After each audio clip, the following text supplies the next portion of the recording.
여러분 안녕하십니까, 강신업 변호사입니다. 이종배 서울시 의원이 정계선 헌법재판관을 이해충돌, 직무유기, 업무방해 혐의로 고발했습니다. 자, 이종배 서울시 의원이 정계선 헌법재판관을 이해충돌, 직무유기, 업무방해 혐의로 고발했습니다. 자, 이종배 서울시 의원이 지금 페이스북에 밝힌 내용입니다. 자, 오전에 정계선 재판관을 이해충돌방지법 위반, 직무유기, 위계에 의한 업무방해 혐의로 고발했습니다. 정계선 재판관과 국회 측 김희수 변호사의 법인 부하 직원이 남편입니다. 부부 사이라면 탄핵 재판 진행 사항에 대해 대화를 나눈다고 봐야 하고 그 내용이 김희수 귀에 들어갈 수밖에 없다고 보는 게 지극히 당연합니다. 그렇다면 불공정 재판으로 윤석열 대통령 측 방어권의 심각한 침해가 발생할 수밖에 없고 이러한 재판은 우연적이며 불법적인 재판입니다. 전 국민이 뽑은 대통령직의 파면 여부를 결정하는 엄중한 재판에서 이러한 불공정 재판이 자행된다는 것은 헌정을 유린하는 폭거이자 사법 쿠데타입니다. 헌법재판소가 헌법을 파괴하고 있습니다. 헌법 수호를 위해 정계선 재판관은 즉시 물러나야 합니다. 정계선 재판관의 남편이 탄핵소추 대리인단 공동대표, 김희수 변호사가 이사장으로 있는 법인 소속 변호사로서 급여를 받으며 근무를 해왔습니다. 이에 의해 정 재판관과 김 변호사는 이해충돌방지법상 사적 이해관계를 형성하고 정 재판관은 이해충돌방지법에 따라 소속 기관장에게 김 변호사를 사적 이해관계자로 신고하고 회피를 신청해야 함에도 이를 하지 않은 것은 이해충돌방지법 위반, 직무유기, 위계에 의한 업무방해 등에 해당하여 정 재판관을 형사고발합니다. 피고발인 정계선 헌법재판관의 남편이 민주당 중심으로 구성된 국회 탄핵소추 대리인단 공동대표를 맡은 김희수 변호사가 이사장으로 있는 재단법인에서 소속 변호사로 근무하고 있는 것으로 확인됐다고 합니다. 정 재판관 남편은 해당 재단에서 2019년부터 작년까지 연평균 5천만 원가량의 급여를 받고 일해 왔다고 합니다. 이에 대해 정 재판관은 청문회에서 김 전 헌법재판관, 즉 김희수가 사회봉사 일환으로 해당 법인에서 이사장직을 맡은 걸로 알고 있고 이해관계 충돌은 없다라고 말했다고 합니다. 그러나 이해충돌방지법 제5조에 따르면 직무를 수행하는 공직자는 직무 관련자가 사적 이해관계자임을 안 경우 안 날로부터 14일 이내에 소속 기관장에게 그 사실을 서면으로 신고하고 회피를 신청해야 합니다.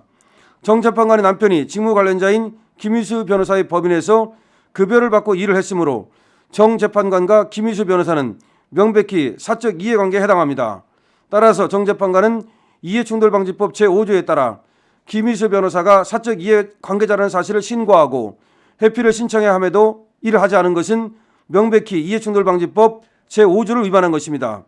또한 정 재판관과 김희수 변호사는 명백히 사적 이해관계에 해당하므로 정 재판관은 이해충돌방지법 제5조 제1항에 따라 소속 기관장에게 서면으로 김희수 변호사를 사적 이해관계자로 신고하고 회피를 신청해야 함에도 이를 하지 않은 것은 정당한 이유 없이 직무수행을 거부한 것에 해당하여 직무유기죄를 저질렀다고 할 것입니다.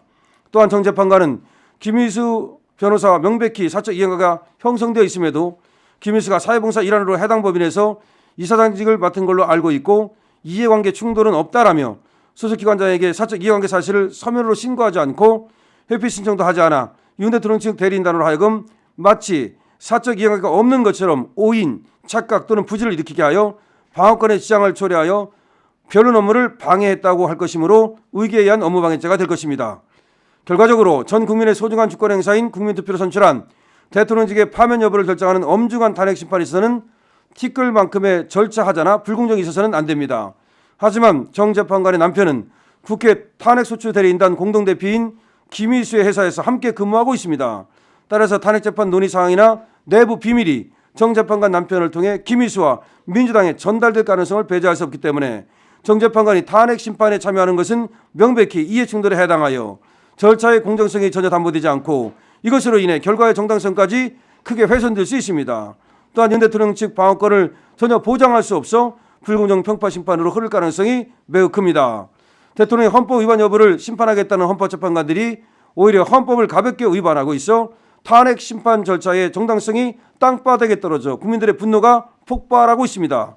적법 절차는 민주주의와 법치주의를 지탱하는 헌법의 핵심입니다. 적법 절차에 의하지 않은 사법부 결정은 국가 폭력이며 독재의 도구로서 사회 악입니다. 탄핵은 전 국민의 투표로 선출된 민주적 정당성이 가장 큰 대통령의직을 파면하는 매우 엄중한 문제입니다. 따라서 이를 심사하는 과정에 한치의 하자나 오류가 있어서는 안 됩니다.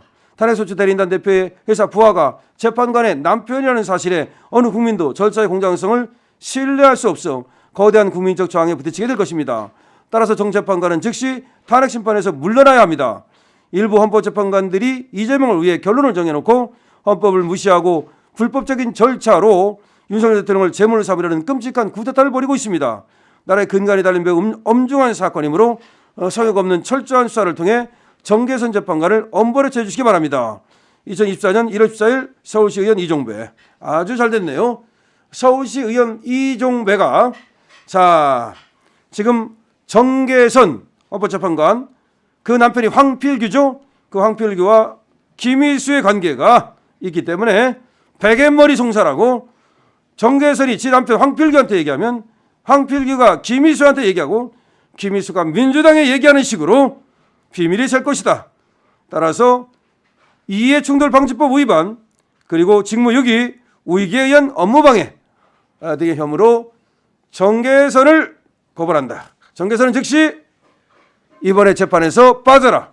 윤석열 대통령 재판에서 빠져야 된다. 이 지금 대통령을 파면하느냐 마느냐 중요한 재판인데 이렇게 사적 이해관계를 가진 사람이 재판관으로 있다면 누가 이 재판의 공정성을 믿어주겠느냐. 헌법재판소를 위해서도 대한민국의 법치주의를 위해서도 정계선은 빠져야 됩니다. 자, 이번에 기피 신청을 했습니다. 만약 헌재가 이런 상태에서도 기피 신청을 받아주지 않는다면 이거는 헌재는 더 이상 공정한 재판을 할 능력도 없고 의사도 없다는 것이죠. 국민의 저항권에 부딪히게 될 것입니다. 자, 이종배 서울시 의원 잘했다는 얘기 드리면서요. 정계선 즉시 윤석열 대통령 탄핵 심판에서 빠져야 된다는 점을 안 빠지면 물론 그에 따라서 국민이 이제 심판하겠죠. 여러분 좋은 아주 그 글입니다. 이 영상 지금 빨리빨리 알려야 되겠죠. 좋아요, 댓글, 공유, 조댓공 하시고 그 다음에 구독까지 4종 세트 완성해 주시면은 그야말로 지금 이 정계선 재판관이 계속 재판을 하는 것은 너무나 잘못된 것이다 라는 것이 전부 알려지게 되겠죠. 지금 많은 사람들이 모르고 있었잖아요. 근데 부부잖아요. 누가? 정계선하고 지금 황필규가. 그럼 정계선이가 이 헌법재판 어떻게 되고 있어 뭐 내면 돼 우리 지금 돌아가는 것이 6대1로 이길 것 같아 아니면 지금 약간 이 사람만 좀 포섭하면 돼 이렇게 하면은 황필규한테 얘기해. 그럼 황필규가 김희수한테 얘기해. 그럼 김희수가 정청래하고 이재명한테 보고를 해버려. 그러면은 그 돌아가는 것을 현미경처럼 쫙 보고 있으면서 자 어떻게 하면 되나? 저 한 놈이 지금 야 저 우리 편 아니라는데 쟤를 구워 삶을까? 그 다음에 좀 이런 것만 내면 이길 수 있다는데 야 당연히 정계선은 빠져야 되는 거죠. 자 여러분 화이팅 합시다. 렛츠 고 투게더.